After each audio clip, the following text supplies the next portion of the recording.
Hello and welcome to the 7th episode of Forging Ahead. I'm Aviv Manoach, and this is a show about tabletop role-playing games where I discuss the shenanigans of my home group and prepare their next adventure. You can join me live, usually, not this week, on twitch.tv/isel.me or subscribe to the podcast audio on dwarfcast.net. Hello everyone. We didn't have a show in 2 weeks, 3 weeks, I don't remember. We had some scheduling issue with the On the Shoulders of Dwarf, a regular show, and I got kind of mixed up between the weeks. So we have a show today. This goes on a Monday, and then we won't have a show for 2 weeks since I'm visiting London. Yes, I will actually meet Iran. I do this not every year, but I've been to London the year before and 2 years before that, 3 years before that, not remember exactly.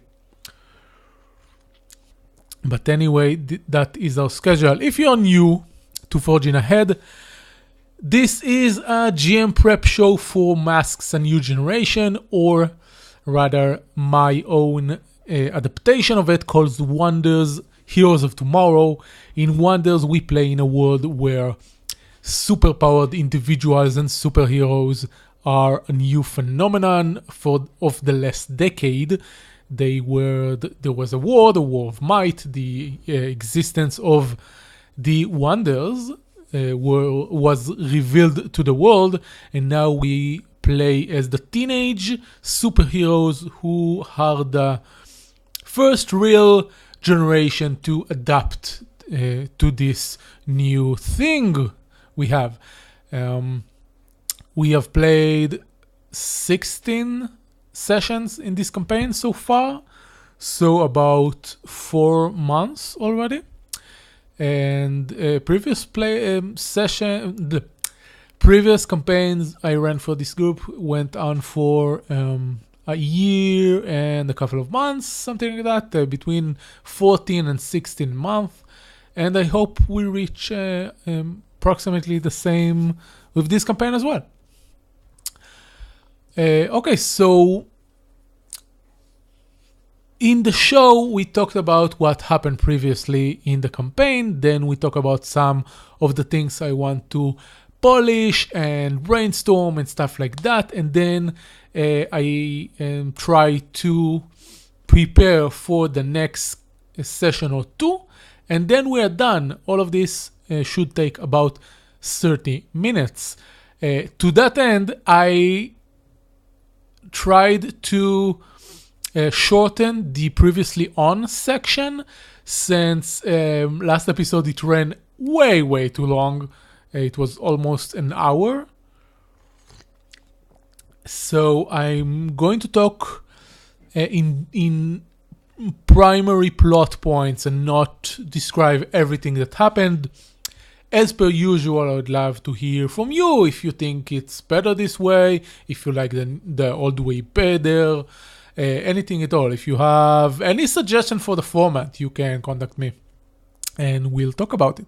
So what happened since last time? Amraphel, which is the Yanis, and Seabreeze, the outsider, went to investigate the robberies they heard about at school, and they went to one of the stores that was robbed, which is a consumer electronics store. It sells stuff like refrigerators and ovens, but also cell phones and gaming consoles and stuff like that. Big consumer electronic shop. And two things of importance happened there. Amraphel found these strange little pieces, perfectly square pieces in red, blue, and green colors, which smelled to him like burnt electronics. Now, they don't know this yet, but those pieces are part of the virtual constructs that the video kids create and are left behind after those things disappear or when they attack and stuff like that. Amraphel, one of his powers is heightened senses, so I gave him something to latch on to, where he would be able in the future to maybe track or follow those clues. Seabreeze, when she came into the store, she saw people play a game on consoles called Formula Zero. It's a very popular game in our campaign setting, akin to Fortnite in real life. And it's a game, it's a multiplayer the action game where the players take the roles of human soldiers and they fight hordes of monsters. The thing is that Seabreeze is familiar with this world as her home world. And she saw this and immediately recognized this and got a little upset about it. She tried entering the game. There was a blackout. Amraphel took her out of her. She asked him about it. He told her that, yeah, it's a video game. We know about it. Everybody knows about the video game. But she was very upset with it. She felt betrayed by the rest of the team because they knew that people are using her family as character in a game to fight monsters. That was a very entertaining and cool scene in roleplay.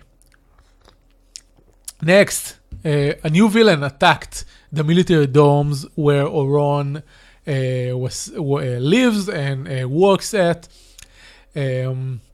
This character, she came flying through the skies. She has the powers to manipulate matters around her. Flying Fist was on her way back home after she escorted a girl from school that was bullied, and that's a bit of a side story, but she heard the noises. She came running in, started fighting this villain together with Oron. Oron used his telepathy to look into the person's mind and stuff like that. And all in all, they put in a few punches, but the fight didn't go very well. Amraphel and Seabreeze heard the explosions and sonic echoes from the distance, and they came there too. The whole team started fighting. They discover that the villain wants to kill one of the military officers because he is responsible for her being taken away from her family and being trained as a weapon by the military.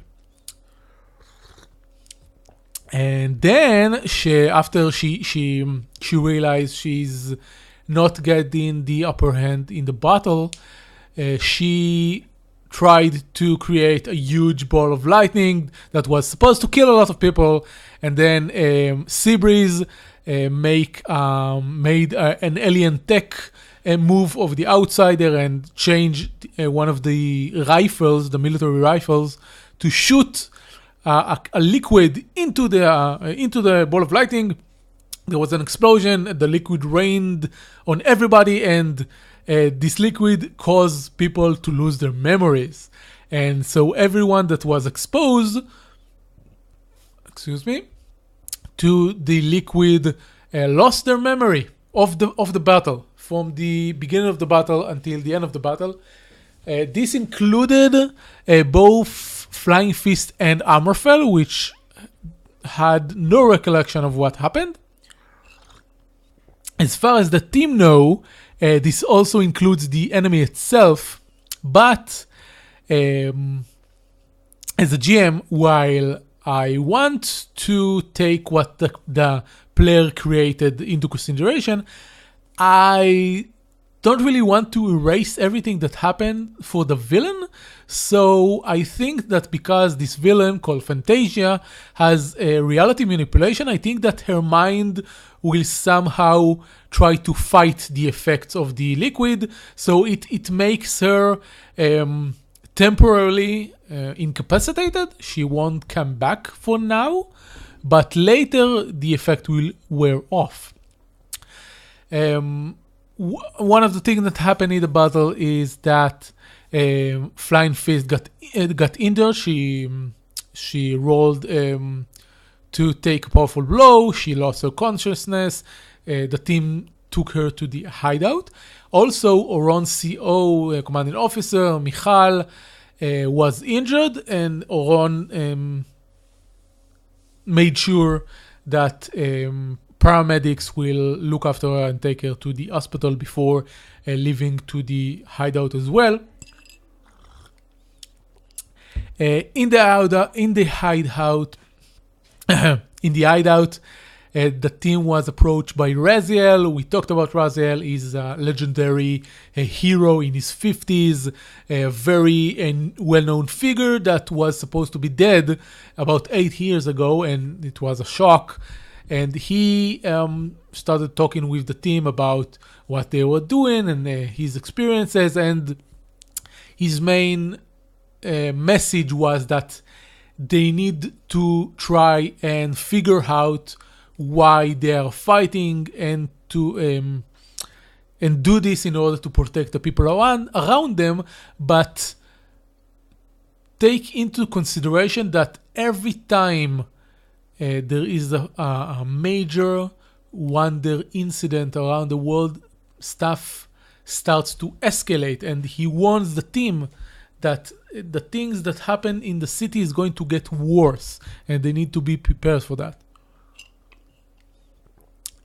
And so the last thing that happened in the last session is that Amraphel and Flying Fist helped Oron come up with a costume and an alias, and he is now known as Hypnos. Then he goes to the hospital to meet his commander, and she tells him that Red Owl is hospitalized in the very same hospital, and order him to undercover Red Owl's identity. And that's how we finished last session. That's everything that happened. The fight was awesome. The fight against Fantasia was awesome. There was a lot of, on the one side, a lot of action. People are trying to confront the villain and try to help civilians that caught in the crossfire and stuff like that. And on the other end, a lot of social and drama, and the group as a whole agreed that it was a very well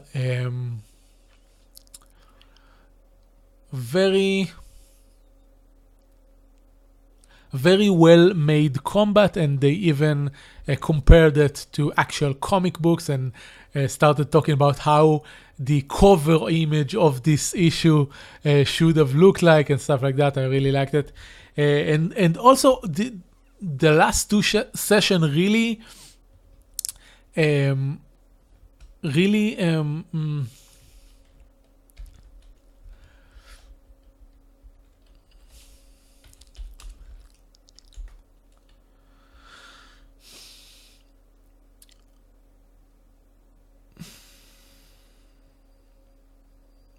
the last two sessions really put a focus on the character's inner conflict, and it was on the one hand intentional, because I wanted Fantasia to bring up those things of the military taking away young wonders and using them as soldiers, as weapons, because that is basically what Ron is, and that is what happened to Flying Fist's brother. So it was kind of intentional, but also my players took it to a whole another level than I intended. A lot of angst, a lot of teen drama and conflict and stuff like that. And I'm very happy with that. I'm very happy that the group's involvement with all this action and drama and side stories successfully created this conflict. Seabreeze now, she began as a very happy-go-lucky, yay, I came to a new world, I don't know anything, but I want to help, because in my world we are at a constant war against this evil monster, and I see those people here and they fight other people, so I will help them and stuff like that. And now she's starting to realize that something is wrong. She's not supposed to be here. The fact that she did arrive from the virtual world to the real world wasn't an accident. Probably that's the player. The player said that outright. He said, "I think it wasn't an accident. I think I came here for a reason. Something brought me here." So Seabreeze is now starting to realize that her presence in the real world is a problem, not personally for her, and also for probably the world, her world, and the real world. Because if her world is a video game and people are controlling her family and friends, what are the ramifications? That's a very big deal for her and the player, and that was well played. Amraphel plays his Janus conflict very well. He constantly tries to juggle between his secret identity and his real identity. He's adamant in his position not to reveal his real identity to the team. And it's starting to create conflicts. It's starting to get interesting, because when the team goes out to investigating, all the other members of the team can appear normal. Flying Fist can go without her costume, or on up until the next session doesn't have a costume, and Seabreeze can change her shape to anything she wants. So if Amraphel wants to go out with the team and investigate, he has to keep his heroic persona. But his heroic persona is very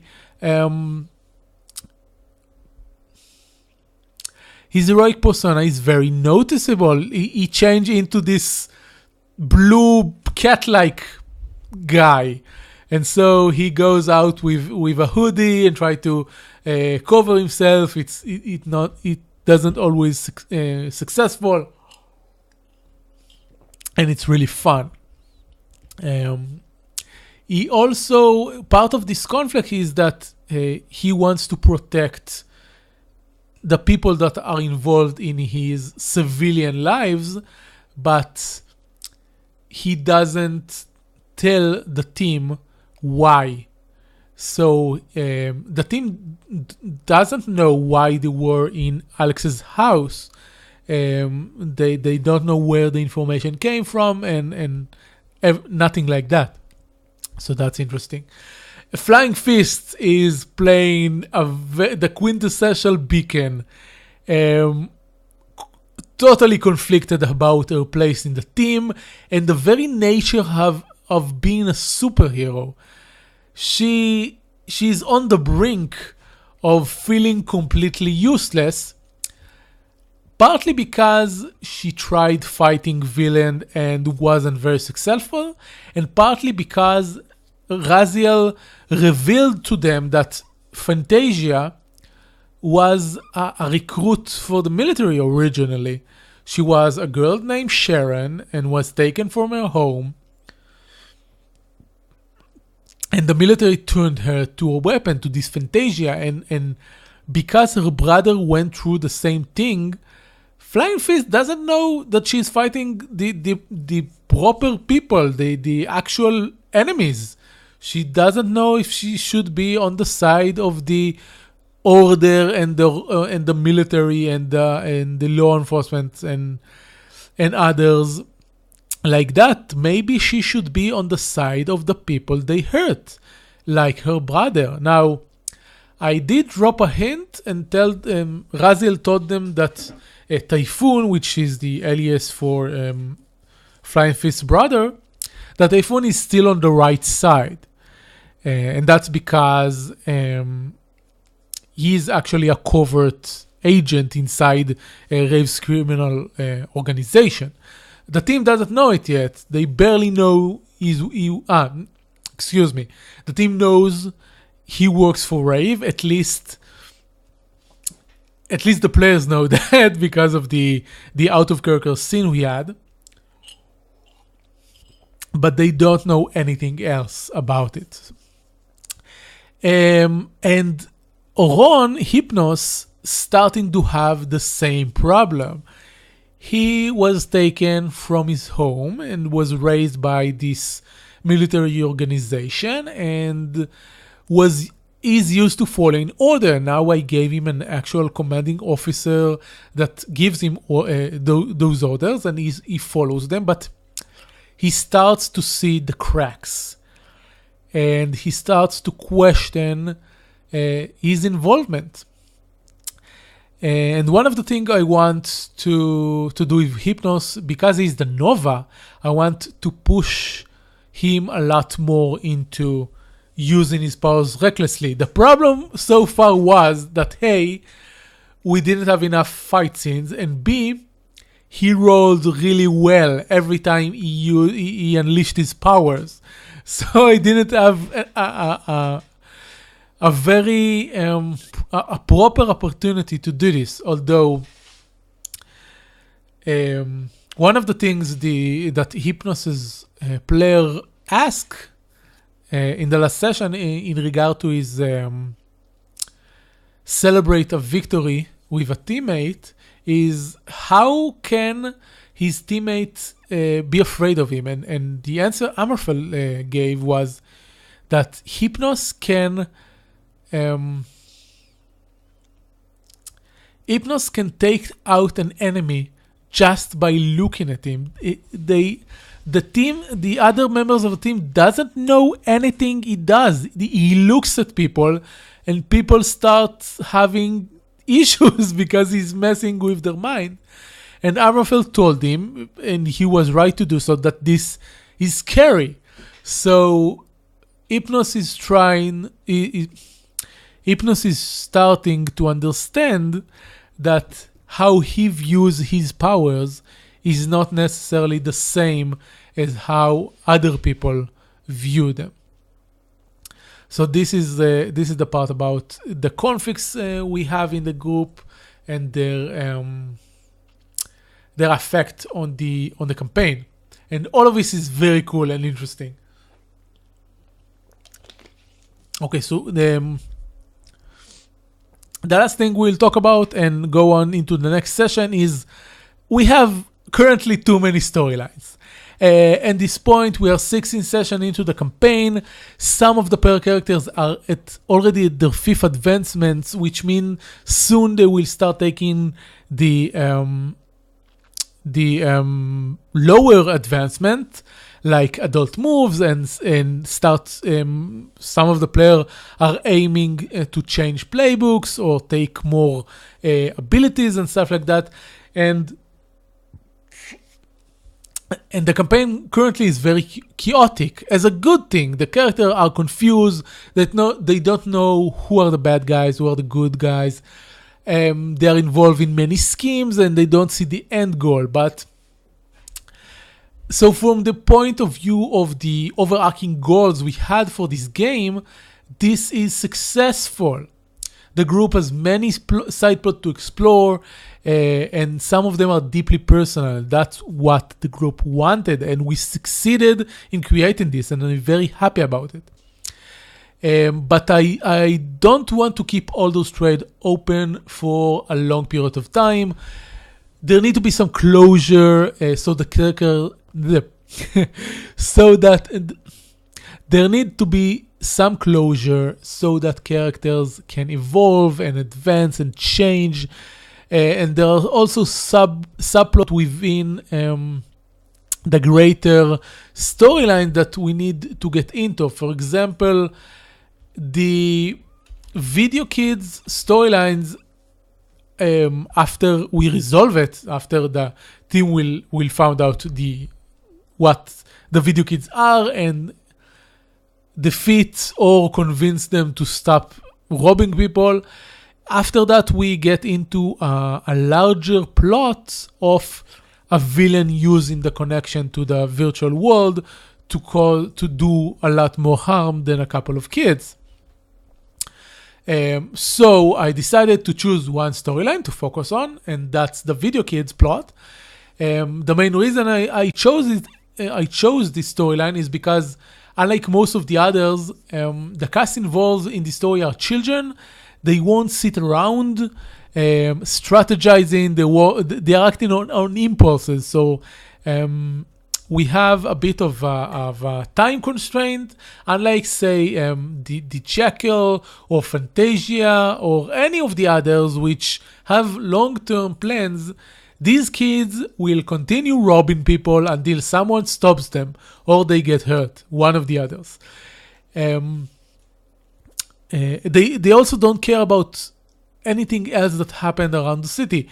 A villain like Rave or like Fantasia, less so Fantasia because she just attacked the military dormitories a day after the attack on the city, but Rave and Darkness and Power Star and any of the others will have the proper conscience and etiquette not to try and do anything major in the city after the attacks that just happened. So I think there should be at least a week until any of the major factions make a move. But the video kids will not adhere to that. They're children. They will not stop unless they are stopped. So next session we will start with Ron Hypnos at the hospital, and he will try to find out who Red Owl is and discover it is indeed Power Star. I'm going to place an encounter there with Mirage. They met, Ron didn't, but Seabreeze and Flying Fist met Mirage before. His real name is Adam Ohayon, and his father is actually the commander of the military base which Fantasia attacked. So I'm going to intertwine these two plots together. I actually didn't plan on it, but I gave them a name of the military commander, and his last name was Ohayon. And then I remembered that one of the other NPCs, his real name was also Ohayon. So I said, haha, they could be related. And that will be excellent. I like it. That will be the start of the next session. After that, unless the team wants to do something, I will make a time pass, because I want Amraphel to roll Diana's time passes move, and also clean the team pool because we have a lot of team in the pool. And then I think that the immediately after the time passes, it will be 2 or 3 days, or I don't know if this is considered enough of a time passes, but we will see how long the team needs to settle things and move on. And I will also consider what will be the next target for the video kids. It probably will be something larger, because they hit a couple of stores, a couple of businesses. They have money. They have all this stuff they wanted. They probably will go after something bigger.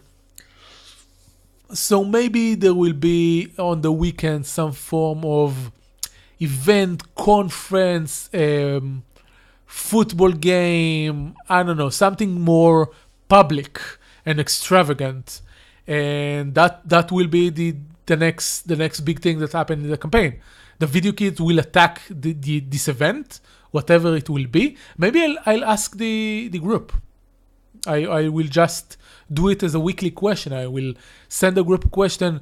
What event is going to happen over the weekend? Over maybe not the weekend, maybe the Sunday after that, because in Israel we don't really have events on the weekends, because weekends we don't have public transportation and stuff like that. So maybe a week after that there will be some big event that I will ask the player what it is. So that's it. That's our show for today. On the next episode, which I will remind you is in 3 weeks. Yes, I won't be here for the next 2 weeks. We will catch up on what happened. We will have 2 sessions again this week and the week after I get back from London. We'll catch up on what happened with the group and discuss how to proceed. In the meantime, you can catch me on Twitter at Isel. You can check out my games on the Vanor Game to a Mage page. You can check out my games on the Vanor Games to Amaze page on Facebook, and of course join the On the Shoulders of Dwarf group on Facebook as well. Thank you for watching. Thank you for listening. It was a pleasure as always. And goodbye until next time.